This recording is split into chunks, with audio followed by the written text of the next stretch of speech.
بسم اللہ الرحمن الرحیم۔ رسول صلی اللہ علیہ وسلم کا آبائی وطن کا مکرمہ تھا، لہٰذا آپ کی سیرت مبارک و حیات طیبہ کے تذکرہ بیان کے ضمن میں اس شہر اور اس خطے کا مختصر تذکرہ بھی ضروری ہے۔ جب شہر مکہ کا تذکرہ ہوگا تو ضرور حضرت ابراہیم علیہ السلام کا تذکرہ بھی ہوگا، کیونکہ یہ دونوں لازم ہیں۔ شہر مکہ کی اولین آبادی دو پاکیزہ نفوس پر مشتمل تھی، یعنی حضرت اسماعیل علیہ السلام اور ان کی والدہ ہاجرہ۔ حضرت اسماعیل علیہ السلام اللہ کے جلیل القدر پیغمبر حضرت ابراہیم علیہ السلام کے فرزند تھے، جنہیں ابو انبیاء بھی کہا جاتا ہے، کیونکہ ان کے بعد جتنے بھی نبی آئے وہ سب انہی کی اولاد میں سے تھے۔ حضرت ابراہیم علیہ السلام کی دعوت پر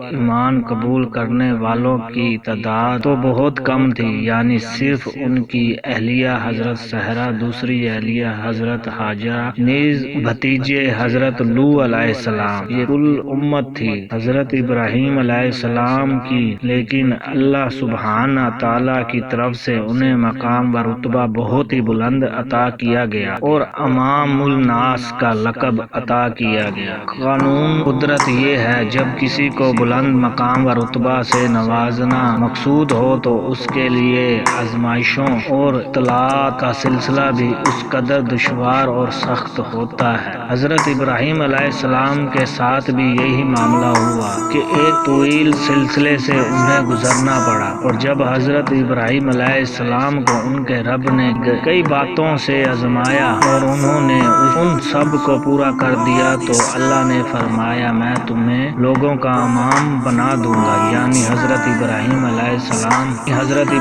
السلام مختلف قسم کی آزمائشوں سے گزارے گئے اور ہر آزمائش میں کامیاب و کامران رہے، جس کے صلے میں انہیں اللہ کی طرف سے امام الناس کے عظیم ترین منصب پر فائز کیا گیا۔ چنانچہ صرف مسلمان ہی نہیں، یہود و نصارہ کے نزدیک بھی ان کی شخصیات انتہائی محترم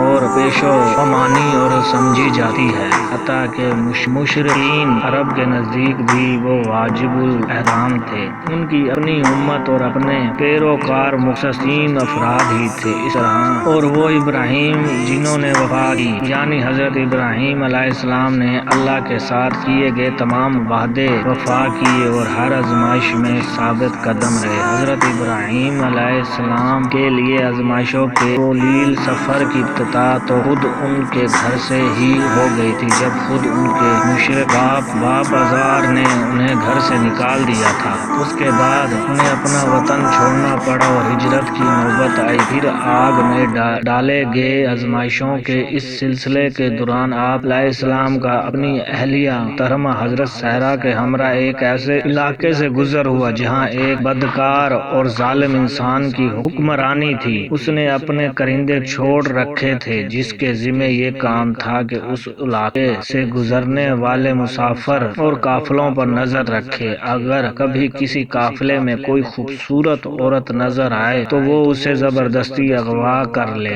اور اس حکمران کے سامنے پیش کرے تاکہ وہ بدبخت سے اپنی حوث کا نشانہ بنا سکے۔ جب ان دونوں حضرت ابراہیم علیہ السلام اور ان کی اہلیہ محترمہ حضرت سہرہ کا گزر اس علاقے سے ہوا تو اس بدبخت حکمران کے کرندوں نے اسے حضرت سہرہ کو بالجبر اس حکمران کے پاس پہنچا دیا۔ جب اس عجیب و غریب اور انتہائی پریشان کن اور نازک ترین صورتحال میں حضرت ابراہیم علیہ السلام نے اس مشکل سے نجات کے لیے اللہ سے فریاد اور دعا کا سلسلہ شروع کیا۔ یہی مذہب و مسلک تھا اور یہی ان شیوہ و شعار تھا کہ ہر مشکل سے نجات کے لیے صرف اللہ کے سامنے دعا، فریاد اور صرف اسی سے تنہا التجا کی جائے۔ ادھر اس بدبخت انسان نے جب حسب معمول بری نیت اور غلط ارادے سے حضرت سہرہ کی طرف دستداری کی،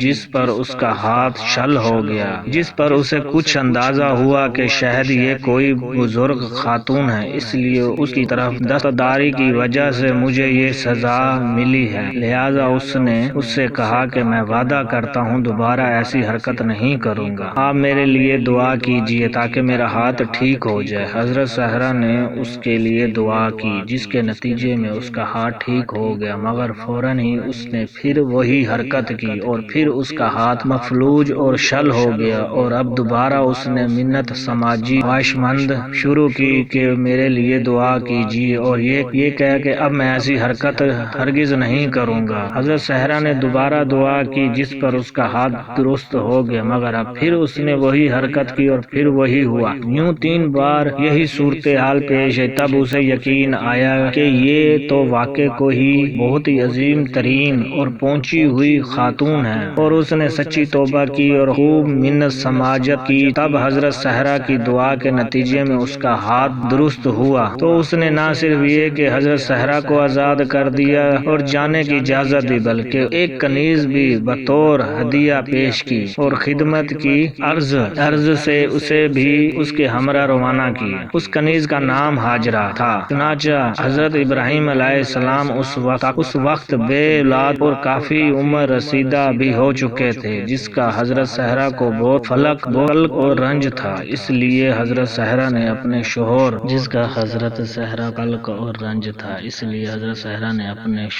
سے حضرت ابراہیم علیہ السلام سے اصرار کیا کہ مجھ سے تو آپ کو اولاد کی خوشی مل نہیں سکی، لہذا میری خواہش یہ ہے کہ میں یہ کنیز آپ کو ہبہ کر دوں، یوں شاید اللہ ہمیں اولاد کی نعمت عطا فرما دے اور ہماری زندگی میں بھی خوشی کا جھونکا آ سکے۔ چنانچہ حضرت صحرا نے خود اصرار کر کے وہ کنیز حضرت اسماعیل علیہ السلام کو ہدیہ کر دی، جس کے نتیجے میں اللہ نے انہیں بیٹا اسماعیل علیہ السلام عطا کیا۔ یوں ہاجرہ اسماعیل بن اللہ کی قدرت ملا حضا ہوا، یوں ہاجرہ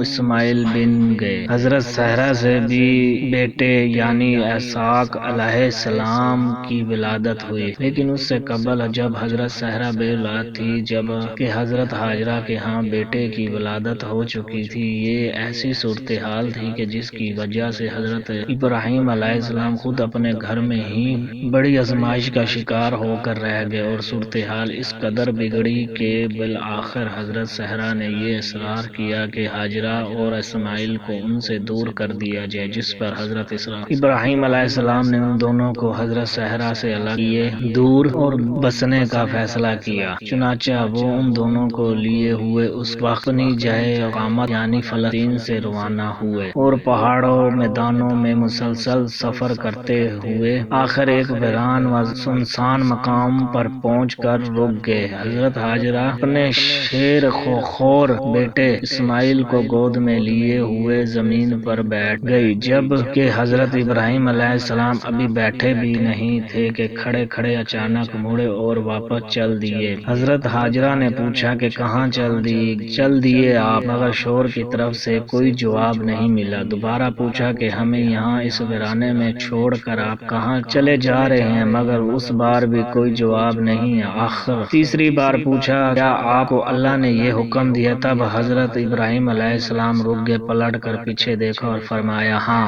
اس پر حضرت ہاجرہ نے کہا تب اللہ ہمیں برباد نہیں ہونے دے گا۔ اس کے بعد حضرت ابراہیم علیہ السلام ان دونوں کو چھوڑ کر وہاں سے روانہ ہو گئے۔ کچھ دور چلنے کے بعد جب ان کی نظروں سے اوجھل ہو گئے تو ایک جگہ رک کر پہاڑی کی اوٹ سے اس مقام کی طرف دیکھتے ہوئے کہ جس کے بارے میں انہیں من جانب اللہ خبر دے اور دی گئی تھی کہ آخر کار یہاں اللہ کا گھر تعمیر ہوگا، جو کہ تمام دنیا انسانیت کے لیے توحید کا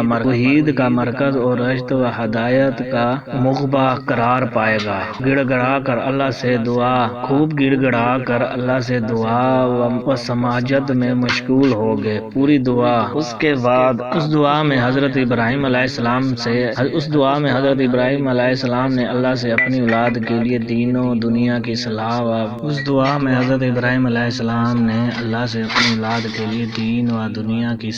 و فلاح و خیر خوابی کا سوال کیا۔ امن و امان سکون، شرکت اور بت پرستی سے حفاظت، نماز کی پابندی کی توثیق لوگوں کے دلوں کو ان کی طرف مائل متوجہ کر دینا، ان کے لیے رزق کا انتظام اور پھر اس رزق پر اللہ کا شکر ادا کرنے کی توفیق۔ چنانچہ اس جامعہ دعا میں اللہ سے اپنی اولاد کے لیے بیک وقت دین و دنیا دونوں کی خیر و خوبی مانگی۔ اس سے معلوم ہوا کہ اپنی اولاد کے لیے دینی صلاح و فلاح کی دعا کے ساتھ ساتھ ان کی معاشی بہتری اور دنیاوی خیر و خوبی کے لیے دعا اور محنت کوشش کل اعلیٰ یا تعلق جامع اللہ کے منافی نہیں ہے، بلکہ یہ تو سوہا انبیاء ہے اور یعنی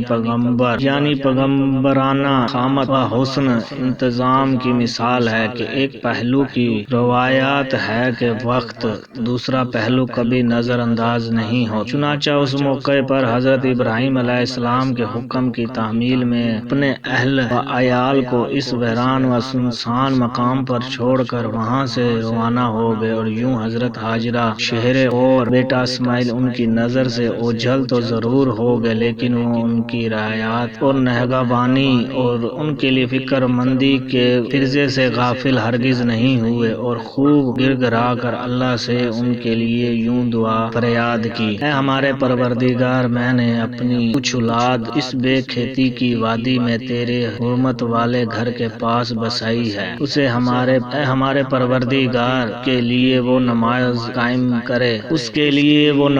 قائم رکھے، پس تو کچھ لوگوں کے دلوں کو ان کی طرف مائل کر دے اور انہیں پھلوں کا رزق عطا فرما تاکہ یہ شکر گزاری کریں۔ اس کے بعد حضرت ابراہیم علیہ السلام وہاں سے روانہ ہو گئے اور یوں اپنے اس عمل سے ہمیشہ کے لیے دنیائی انسانیت کو یہ پیغام دے گئے کہ جہاں اللہ کے ہر حکم کے سامنے ہر تعلق بے معنی اور ہر رشتہ ہیچ ہے، وہیں انسان کے لیے یہ بات بھی ضروری ہے کہ شفاہی کے قاضے کے مطابق اپنی اولاد کی سلامتی اور دینی و اخروی صلاح کے لیے ہمیشہ خوب گڑ گڑا کر اور دل لگا کر اللہ سے دعا فریاد کیا کرے۔ حضرت ابراہیم علیہ السلام کی روانگی کے بعد حضرت ہاجرہ ان کا شیر خور بیٹا اسماعیل دونوں وہیں اس ویرانے میں رہ گئے جہاں کوئی انسان نہیں تھا، جہاں نہ زندگی تھی نہ کوئی نشان، تھوڑی بہت جو خوراک تھی وہ ختم ہو گئی، اب انہیں بھوک اور پیاس نے ستایا اور شیر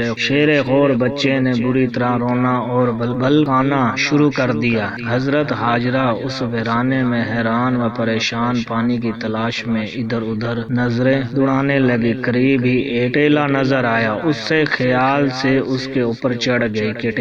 ٹیلے کے اوپر بلندی سے دور دور تک نگاہ جائے گی اور یوں شاید کوئی انسان یا کھانے پینے کا کوئی سامان نظر آ جائے، لیکن وہاں ایسی کوئی چیز نظر نہ آئی۔ سامنے نصف کلومیٹر کے فاصلے پر ایک اور ٹیلا مروا نظر آیا تو اس صفحہ سے نیچے اترے اور دوڑتی ہوئی اس دوسرے ٹیلے پر چڑھ گئی، لیکن وہاں بھی کچھ نظر نہ آیا تو واپس پھر صفحہ پر پہنچی۔ یوں ممتا کی ماری ہوئی اس خاتون نے اپنے بچے کے لیے پانی کی تلاش میں اس پہاڑی اور پتھریلی زمین پر دوڑتے ہوئے ان دونوں ٹھیلوں کے درمیان مسلسل 7 چکر لگائے۔ 7ویں چکر کے اختتام پر جب وہ مروا پر کھڑی ہوئی نہایت بے چینی کے ساتھ ادھر ادھر نظر دوڑا رہی تھی کہ اچانک انہیں ایک آواز سنائی دی۔ پلٹ کر دیکھا تو بچے کے قریب کسی کو کھڑا ہوا پایا جو کہ در حقیقت جبرائیل علیہ السلام، جنہوں نے وہاں اس مقام پر اپنا پر زمین پر مارا کہ جہاں بچہ مسلسل روتے اور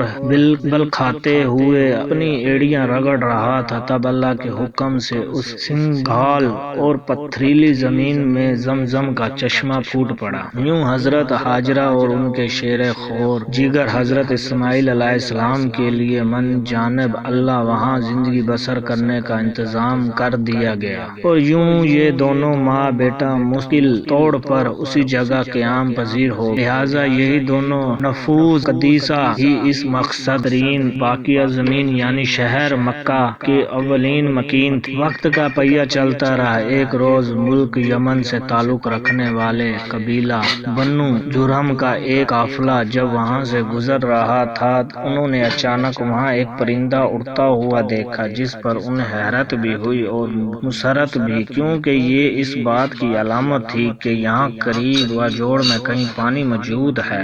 جبکہ اس سے قبل انہیں یہاں کبھی کوئی پرندہ نظر نہیں آیا تھا۔ ان کے علم کے مطابق ماضی میں یہاں پانی کا کوئی نام و نشان نہیں تھا۔ جب کہ پرندہ اڑتا ہوا نظر آیا تو انہوں نے سرگرمی سے پانی کی تلاش شروع کی، جس کے نتیجے میں وہ جلد ہی زمزم تک جا پہنچے۔ وہاں حضرت حاجرہ سے ملاقات ہوئی، تب انہوں نے ان سے یہ گزارش کی کہ ہمیں یہاں مستقل قیام کی اور اس پانی سے استفادہ دینے کی اجازت دی جائے۔ غور طلب بات ہے کہ وہ پورا قافلہ تھا، جبکہ دوسری طرف مخصوص ایک عورت اور اس کا گمسم بیٹا۔ اگر وہ چاہتے تو زبردستی بھی قبضہ کر سکتے تھے، لیکن انہوں نے ایسا نہیں کیا اور اعلیٰ اخلاق کردار کا مظاہرہ کرتے ہوئے مخصوص گزارش کی اور اجازت چاہیے،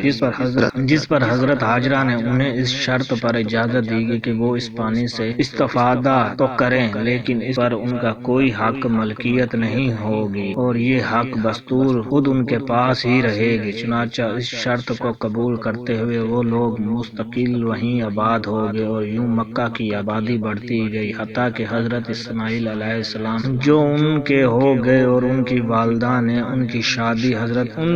شادی اسی قبیلہ بنو جرہم میں کروا دی۔ یوں حضرت اسماعیل علیہ السلام کی نسل کا یہ سلسلہ حضرت اسماعیل علیہ السلام جو کہ حضرت حاجرہ سے